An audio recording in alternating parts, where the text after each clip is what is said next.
ప్రధాని నరేంద్ర మోదీ హ్యాట్రిక్ కొట్టడం ఖాయమని ఒక పెద్ద ప్రచారం జరుగుతోంది.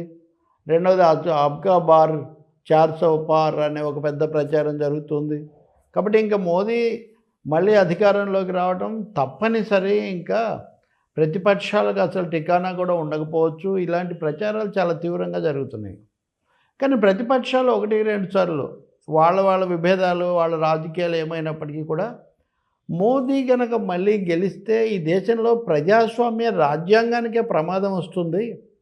ఇప్పుడున్న పరిమితమైన అధికారాలతోనే దేశంలో దర్యాప్తు సంస్థల దుర్వినియోగం కానీ, పార్టీలను, ప్రభుత్వాలను పడగొట్టడం, కలిపేసుకోవడం చాలా జరిగాయి. కాబట్టి మరొకసారి మోదీ వస్తే రాజ్యాంగానికి ముప్పు కలుగుతుంది.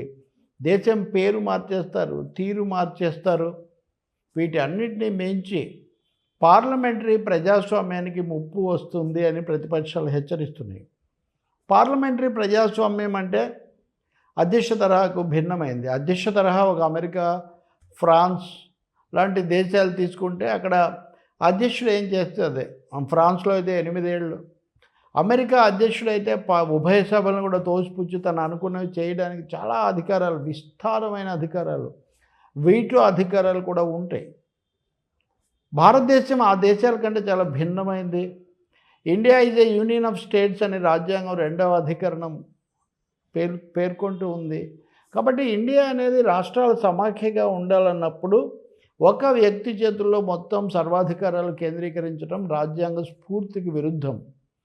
భారత రాష్ట్రపతి కేవలం ఒక బ్రిటిష్ రాణి తరహాలో ప్రధానమంత్రిని మెజారిటీ వచ్చిన వాళ్ళని నియమించడానికి మటుకే ఒక పాత్ర నిర్వహించాలి. అది కూడా రాజ్యాంగ పరిధిలో తప్ప తనకంటూ ఏమీ నిర్ణయాత్మకమైన ఏకపక్ష అధికారాలు లేవు.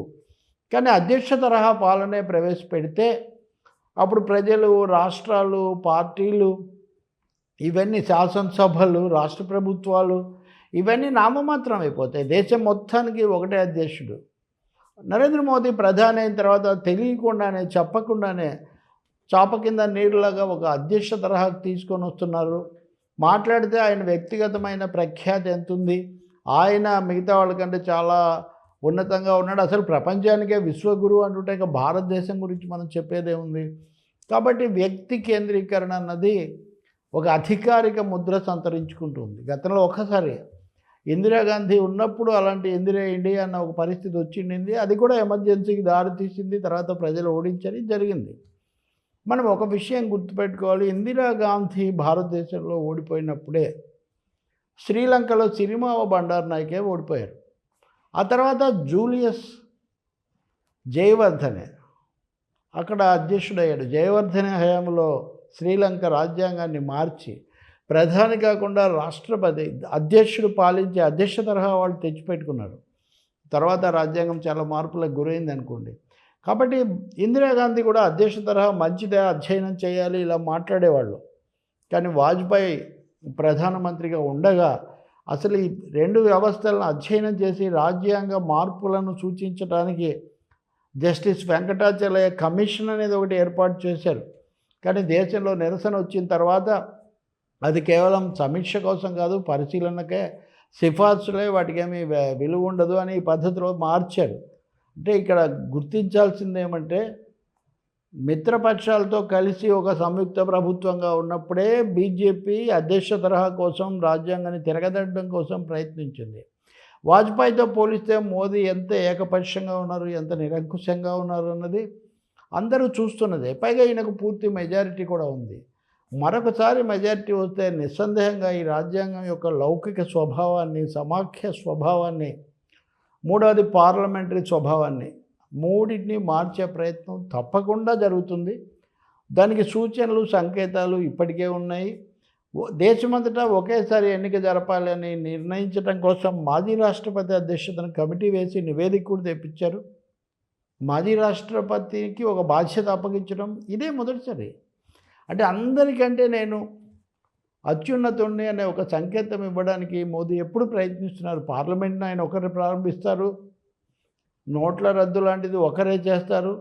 దాదాపు అధ్యక్ష తరహా. పైగా ప్రచారంలో కూడా రాహుల్ గాంధీ వర్సెస్ నరేంద్ర మోదీ అంటుంటారు, అక్కడ రాహుల్ గాంధీ నేను ప్రధాని కాదు అని చెప్తున్నా. అందుకే తప్పకుండా ఏదో ఒక తీవ్రమైన హెచ్చరిక భారతదేశానికి, ఓటర్లకు.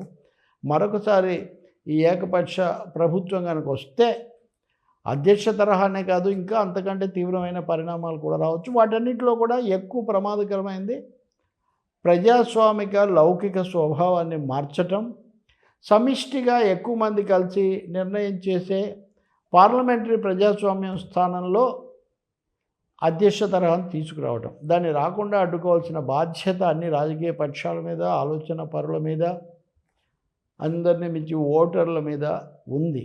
అయితే నిజంగా బీజేపీకి అంత మెజారిటీ వస్తుందా అంటే ఈ 400, 370 ఇదంతా కూడా ఒక మైండ్ గేమ్ మాత్రమే, ప్రతిపక్షాలను కంగారు పెట్టడానికి మాత్రమే అని అంటున్నారు. అది ఏమైనా సరే అప్రమత్తంగా ఉండాల్సిన అవసరం మాత్రం చాలా ఉంది.